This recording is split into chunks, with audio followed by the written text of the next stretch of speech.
Bonjour, aujourd'hui c'est dimanche. Aujourd'hui c'est dimanche, j'ai mis ma robe blanche, mes souliers vernis, et puis je suis partie. Est-ce qu'il y en a qui connaissent cette petite cantine? Je ne l'ai jamais vue nulle part, mais je dois l'avoir dans ma tête depuis, je pense, depuis toute petite. Du coup, je vais vous raconter une histoire vraie aujourd'hui.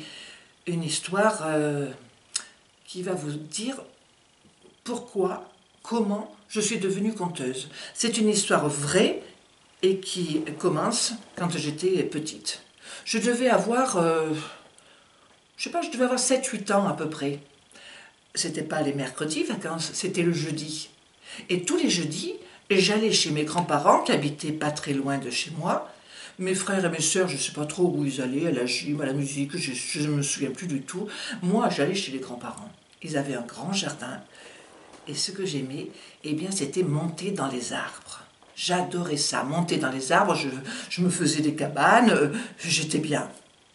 Ce que j'aimais surtout, c'était monter dans les arbres. Dans un arbre en particulier, au bas de cet arbre, il y avait un banc. Et pratiquement tous les jours, mes grands-parents faisaient le jardin, puis ils s'asseyaient sur le banc pour se reposer. Mais chut, ils ne savaient pas que j'étais là-haut. Aussi, ils parlaient de choses et d'autres, hein. Mais moi, je les espionnais.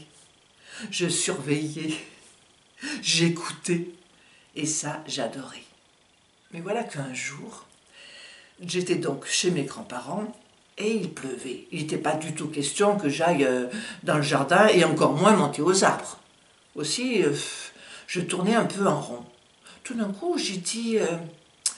dis donc, grand-mère, si j'allais au grenier. Ma grand-mère, elle a souri d'un air un peu entendu. C'est vrai qu'au grenier, j'aimais pas y aller.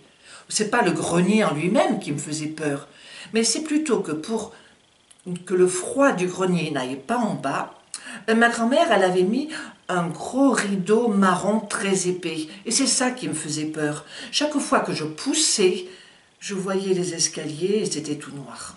Mais là, je m'ennuyais trop. J'avais envie d'aller au grenier. Alors j'ai poussé bien jusqu'au fond le drap et je suis montée. Malheureusement, il y avait un petit virage. Bon, j'ai fait attention de ne pas tomber. Là, c'était plus noir. Mais bien vite, j'ai senti devant moi la porte du grenier et j'ai ouvert. On y voyait très bien parce qu'il y avait un fenestron là sur le toit.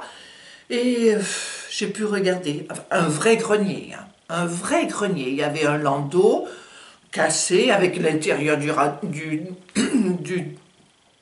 landau, il y avait une voiture de pompier, il y avait des chaussures, il y avait des livres. Par terre, il y avait les patins à roulettes à moitié cassés. Enfin, un vrai grenier.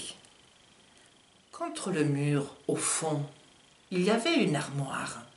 Je ne sais pas pourquoi, c'est la première chose que j'ai vraiment regardée. Pourtant, c'était une armoire comme on en voit encore maintenant, hein. Une armoire avec une seule porte, et que cette porte, c'est un miroir. Je me suis avancée, et au plus que j'en avançais, j'entendais un murmure, un chuchotement qui venait de cette armoire. Alors j'ai ouvert la porte, non, il n'y avait rien du tout, hein. Il y avait une étagère avec un tiroir, et puis encore une étagère, mais il n'y avait rien du tout. Par contre, j'entendais bien plus. Ah. Alors j'ai ouvert le tiroir. Il n'y avait rien. Mais comme j'entendais bien plus fort, à ce moment-là, j'ai regardé et au fond, à droite, j'ai sorti cette boîte. Là, vous voyez, je peux la toucher, j'ai pas de problème. Mais ce jour-là, ça me faisait un peu comme l'électricité, un peu comme quand on a les fourmis dans les fesses. Qu'est-ce que c'est que ça? Enfin, une boîte, hein. Je suis curieuse, comme tout le monde, hein. Alors, j'ai ouvert la boîte. Oula, vite, je l'ai refermée.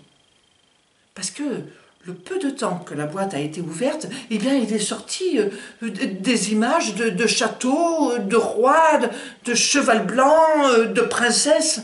Qu'est-ce que c'est que cette histoire? Je suis redescendue et j'ai dit à ma grand-mère, regarde ce que j'ai trouvé dans l'armoire du grenier. Elle m'a dit, Fabienne, tu as bien de la chance. Tu as trouvé une boîte à histoire. la boîte à histoire qui devait être cachée là depuis longtemps. Tu la gardes, mais ne l'ouvre pas. Tu l'ouvriras quand tu penseras que tu seras assez grande. Bon, ben d'accord. J'ai mis la boîte dans mon sac à goûter, bien rangé, et j'ai attendu. Quand ma maman est venue avec mes frères et sœurs pour me chercher, je n'ai rien dit. J'ai pris mon sac à goûter et je suis rentrée à la maison. Bon, il ne fallait pas que mes frères, surtout mes frères, trouvent cette boîte. Sinon, c'était fini pour moi. Hein. Alors, je l'ai cachée. Est-ce que je vous dis où je l'ai cachée?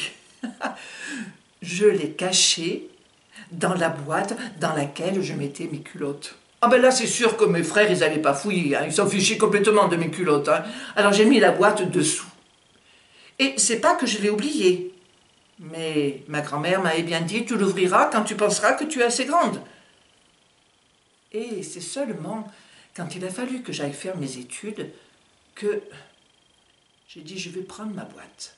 Je l'ai prise et d'abord intéressant, ça ne me faisait plus les fourmis. Je l'ai ouverte. Et là, pour la première fois, j'ai entendu des histoires qui sortaient de la boîte. Alors, je me suis dit, ben Fabienne, tu vas faire tes études, ok. Mais tu sais déjà ce que tu vas être.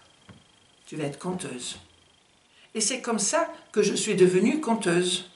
Un petit peu plus tard, mais la boîte, je l'avais toujours sur moi. Et encore maintenant, personne ne le sait.